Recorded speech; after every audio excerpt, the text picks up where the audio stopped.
Welcome to more map work. Today we are going to be doing cross sections.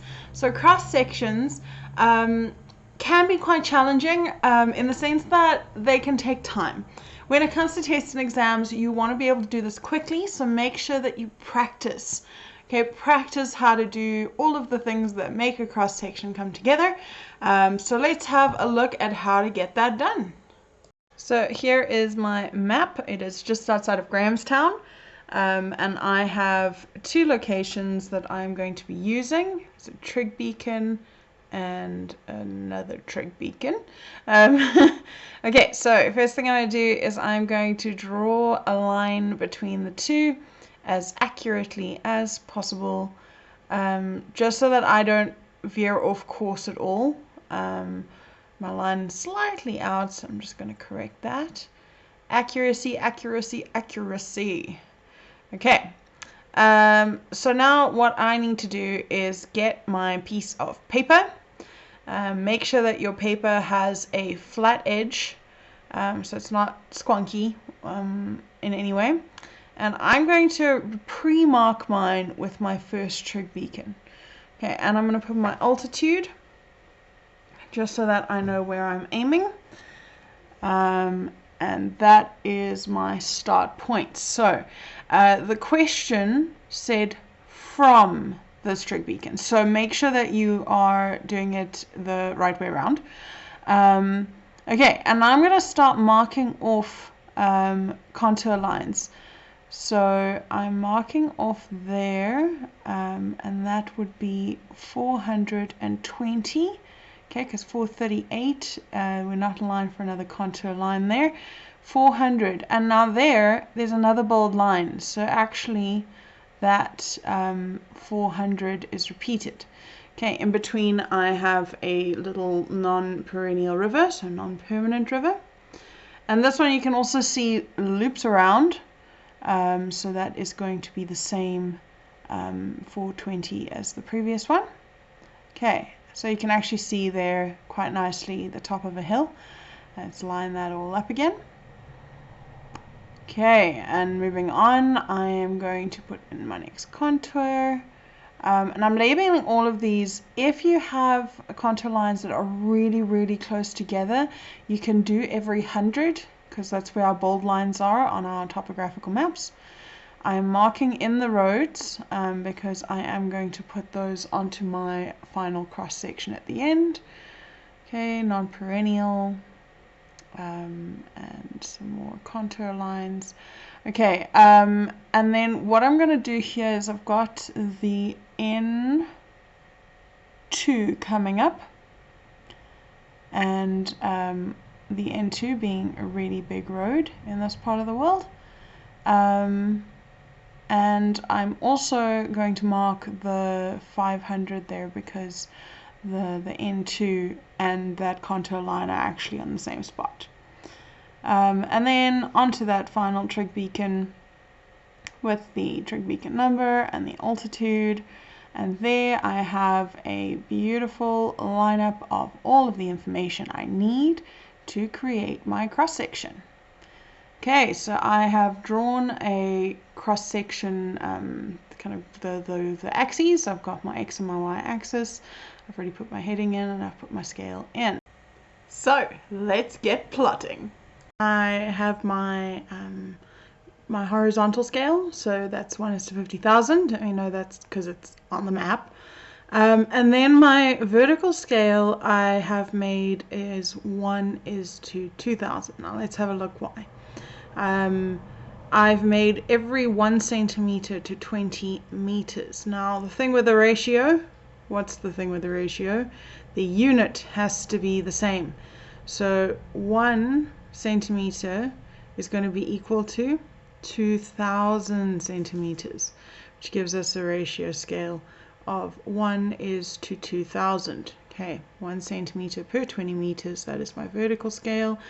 I've put in my heading, and now I'm going to bring my data across and line it up with my first point, my trig beacon, at 438.9 meters.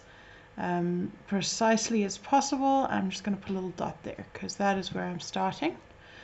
My next one, I'm going to shift it down. I'm keeping that first trig beacon in line with that axis. I cannot move it away, otherwise this is going to become inaccurate. So I'm going to line it up and I'm going to put a dot for the next one. Alright, then moving down to the 400 meters. I have two 400 meters right next to each other here with a non-perennial river in between. So I'm going to put both of those in there. Then I'm going over 420 again. And it goes a few 420s in a row. And then we're going to start moving up to slightly higher altitude. So I slide up. Remember to keep that first marker in line with the axis. Don't let it slip away, otherwise you're going to get inaccurate. And I've put a little mark there for where the non-perennial river is. Okay, moving on up to the next one. And then you can just keep going, keep sliding. Just make extra sure that when you are taking these measurements on the map, that you are 100% certain of the contour number, because you might find a hill going up or down, and you might get that one wrong if it's going back downhill, and you think it's going up a contour line. So there we go, up to my last one. So that is Trig Beacon 176, and it's 509.2 meters. Okay, I'm just making a little note to myself where those rivers are, the non-perennial rivers. But I'm not going to make those fixed points on this cross section because they are non-perennial. But I've made a note of them because if you have a flat area with a non-perennial, there might be a slight dip in that little section because of the erosion that would happen there. Okay, so my next step I'm going to go through here is I am going to start connecting the dots. So I'm drawing these in a smooth way, not like drawing straight lines, but I'm also not freestyling in between my plotted points. And remember I said there is a non-perennial river there, so I've just put a little bit of a divot where that would be. Now we're getting along to where it's a flattish area, and then we're going to carry on going up. Putting in extra non-perennial markers, and we're going to be putting our roads in here as well, just in a moment. So beautiful, there we go. Okay, so we've got the shape of our cross section. I've now still got this piece of paper where I've been marking down all my data. I'm going to slide it up, keep that first point in line with that axis, and going up. There we go, met the point where there's a road. So I'm going to draw an arrow and write that there is a road there. If you're required to give more detailed, secondary road, and then this would be a national freeway for the second road. It all depends on what you are being asked and what you are asked to mark on the cross section or identify on the cross section. There we go, there is my second road. I'm also adding other labels that are important. So my altitude, 509.2 meters, making sure that my altitude and trig beacons are labeled clearly. And there we have a beautiful cross section all done. So if you're looking for where you're going to get marks for doing this, let's have a little look at that. So we need to make sure that we have a heading clearly stating.